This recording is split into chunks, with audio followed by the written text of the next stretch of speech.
ভারতের ডায়মন্ড বা হীরার নগরী হিসেবে পরিচিত গুজরাটের সুরাট শহর, যেখানে হীরা কাটিং ও পলিশের উপর নির্ভরশীল প্রায় 20,000 ক্ষুদ্র ও মাঝারি ব্যবসায়ী। এছাড়া বিশ্বের প্রতি 15টি প্রাকৃতিক হীরার মধ্যে 14টিরই কাটিং ও পলিশের কাজ হয় সুরাটে।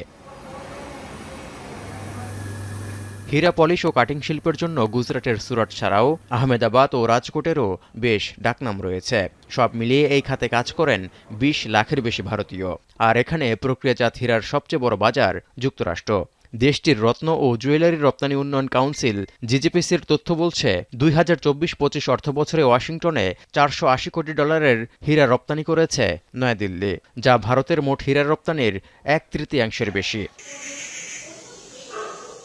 বর্তমানে মার্কিন প্রেসিডেন্ট ডোনাল্ড ট্রাম্পের আরোপিত শুল্ক ঝড়ে ধুঁকছে ভারতের ডায়মন্ড শিল্প।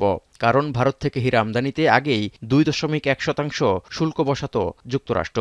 এবার ট্রাম্প ঘোষিত অতিরিক্ত 50% শুল্ক যোগ হওয়ায় যা দাঁড়িয়েছে 52.1%। এতে করে মার্কিন ক্রেতারাও ক্রয়াদেশ বাতিল করছেন। বিক্রি কমে যাওয়ায় কর্মীদের বেতন দেয়া এবং অন্যান্য খরচ মেটানো দিন দিন কঠিন হয়ে পড়ছে। এই অবস্থায় বন্ধের ঝুঁকিতে বিশ্বের সবচেয়ে বড় ডায়মন্ড কাটিং শিল্প।